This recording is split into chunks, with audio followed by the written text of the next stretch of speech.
and welcome to today's masterclass. Today I am speaking with a wonderful Maria Platusic, the owner and creative director behind Platusic Design Creative Studio. Maria is an award-winning branding designer, brand strategist, and WordPress magic maker. She has been at this game for over 20 years. First working at corporate, helping Fortune 500 businesses develop their brands, to now helping small business owners and high-achieving entrepreneurs scale and grow through effective brand strategy and gorgeous branding design to achieve their bigger picture goals.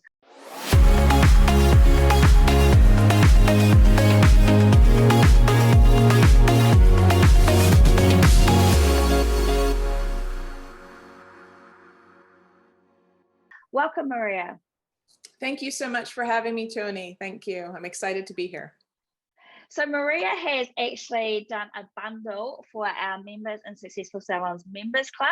However, we did want to give you a piece of Maria's wonderful knowledge about branding. So today we're going to talk about a little bit about branding, and if you want to get in more in depth of it, then you can join the members club, or you can follow Maria, and we're going to post all her details as well for you, so that you can have a look at that. Let's start with Maria. How did you end up on, being a brand strategist and, branding designer?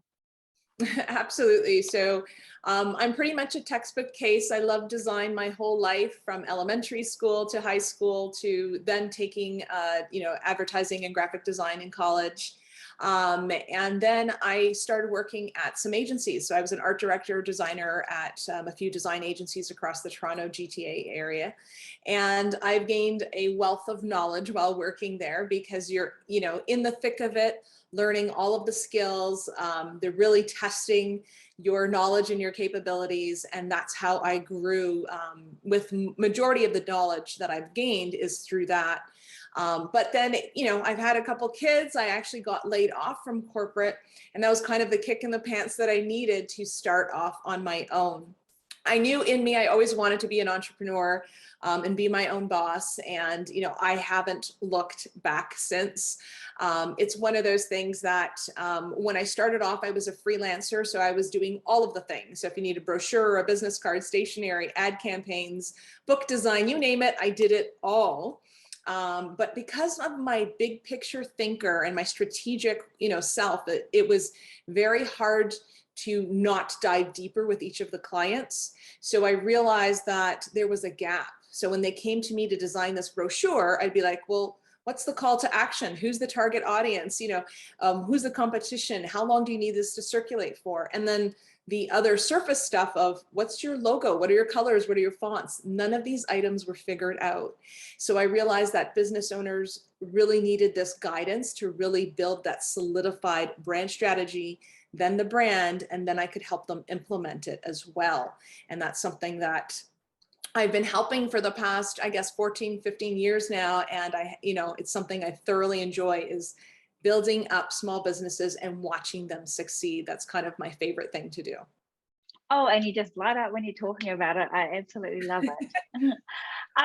So tell me, where do you think, for somebody that is just starting out in the hair and beauty industry, because we are visual people and we like things to look pretty, and we like what we like, we're probably not thinking about how is this going to be perceived. So where do you think somebody starting out, or just very new in their business, how should they position themselves as a brand? What should they be looking for?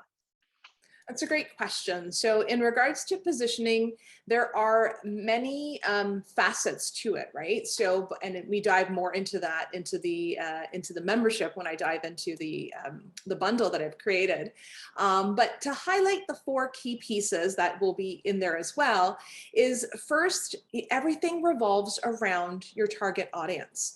And I know when you're starting off, you feel like everybody's your audience, right? But this is something I actually invite you to push pause and to take a deeper dive into, and make sure that you're really honing in on who are the people that are walking through the door, and are they the right fit for you? And realize, if the wrong people are coming through the door, it's definitely a you problem. It's nobody else. That's something that you actually have to solve, right? So target audience is one of the main things.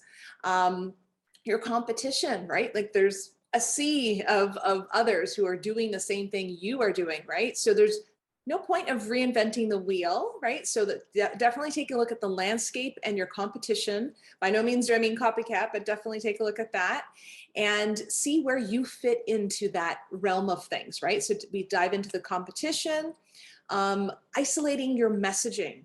So what is it that you want to be known for? The voice, the tone, the cadence, and what is the main piece that you want your audience to leave with, right? So really isolating on your messaging.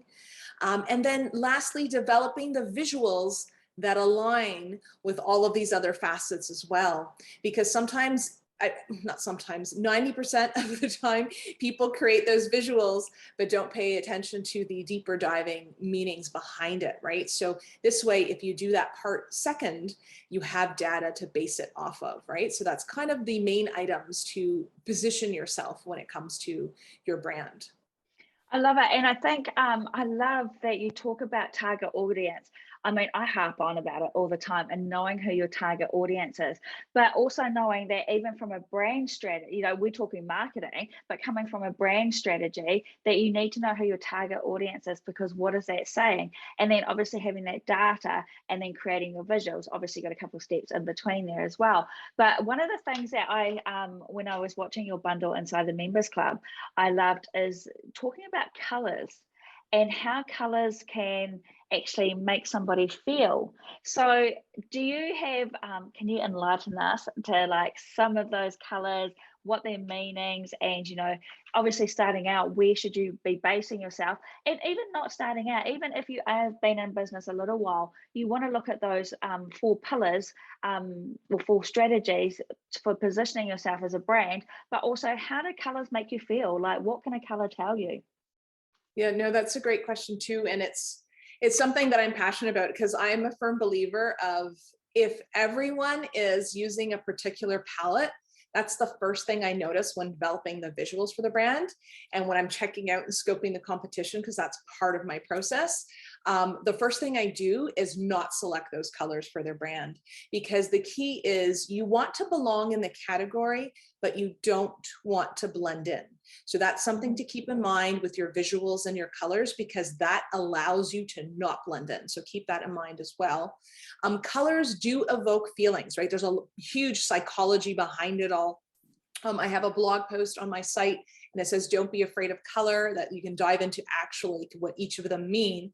And it's one of those things that if you're thinking that you want to be bold and powerful, or you want to be calming and soothing, just the words, the feelings you want to evoke, think of if those colors could represent it, what would those colors be, right? Like calming and soothing would definitely look and feel way different than bold and empowering. So when you put meaning to the colors, it actually shifts your perspective on what you're seeing, right? So knowing how you want to make that target audience feel when they see your brand will really influence what that brand looks like. I love it. So is there any colors that any, hair and beauty industry should stay away from?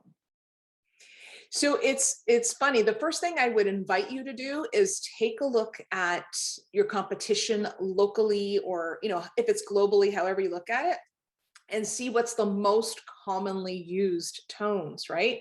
So I'm thinking there's going to be a pink or a fuchsia. Majority of the time, there's either a black or a gold. So the key is, if that's the norm, what can you do to not be the norm, right? So that would be my advice there, is definitely look outside what everybody else is doing.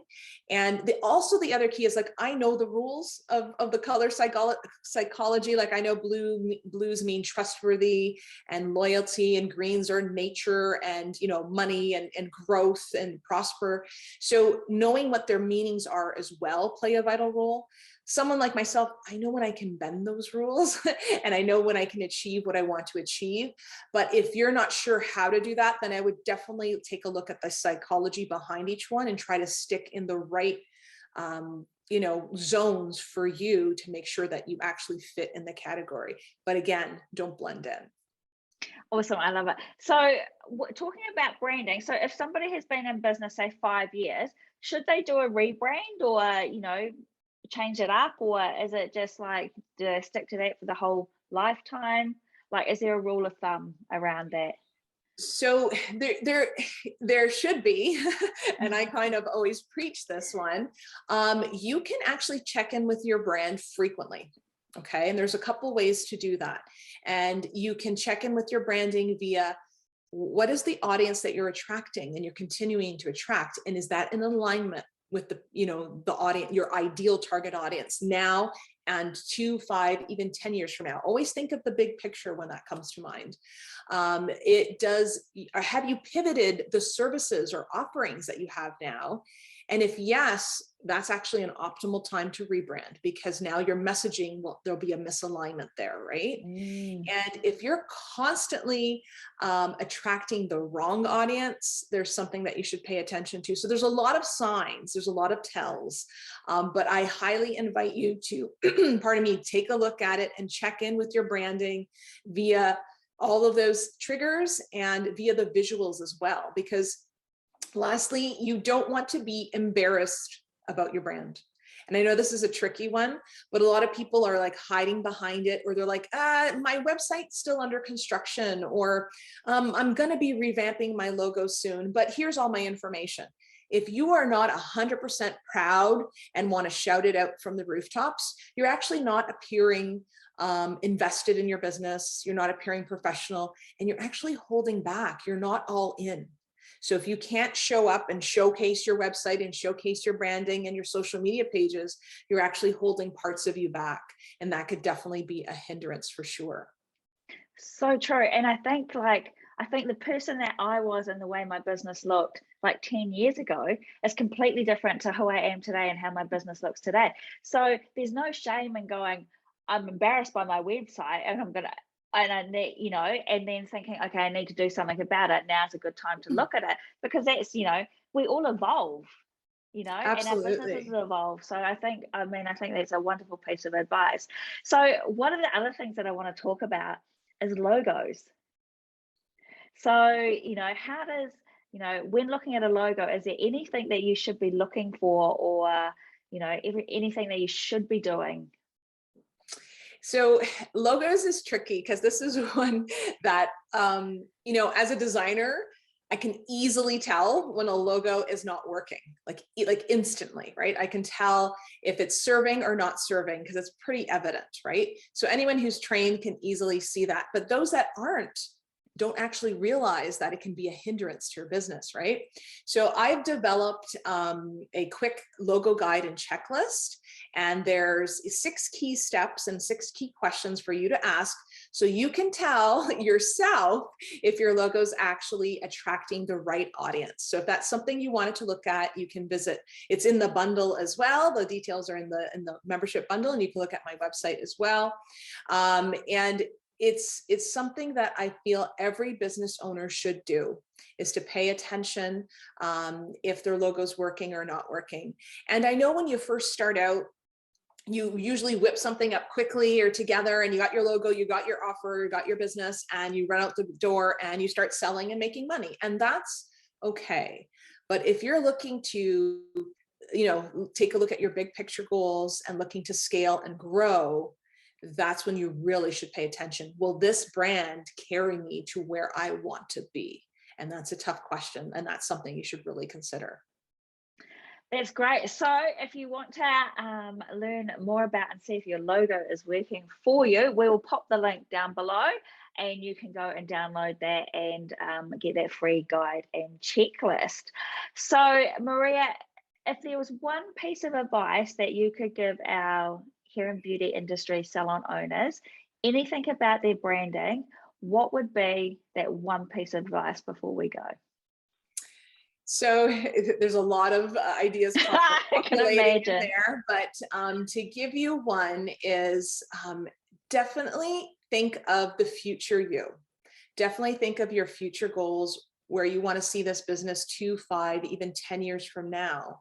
And think of the clear focus and path that you want to take to get there. and pay attention to all of the facets and all of the pieces you have. And are they serving you well, right? So like, are your branding visuals serving you?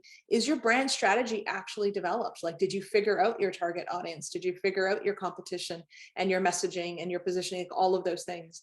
If you haven't, I invite you to press pause and take a few steps back, because building out that foundation will be the best thing to serve you moving forward. So that would be my advice. Definitely build out that foundation properly so you can grow moving forward. That's a wonderful piece of advice. So how can our wider community get in contact with you? For sure. So you can visit my website. So it's www.platusicdesign.com. And on social media, I'm at Platusic Design. So on Instagram and Facebook, you can find me in there. I'm also on LinkedIn as well under Maria Platusic. So DM me any which of those ways and I will respond, or email me as well, info@platusicdesign.com. Awesome. And we will pop all the links down below anyway for you. And we will pop that link down below for the free guide as well. So Maria, I just want to thank you for sharing your knowledge. And as much as you dive way more into this, into the bundle for our members club. So if you want to come and join us there, I'll pop the link below too, along with Maria's details as well. And you can go and follow her. But thank you very, very much for sharing your knowledge. I really appreciate it. And I know that if anyone gets anything out of today is looking at that one piece of advice you've just given, and also download that free checklist. Amazing. Think about your colors. Thanks so much for having me. Thanks so much for having me. Thank you very much.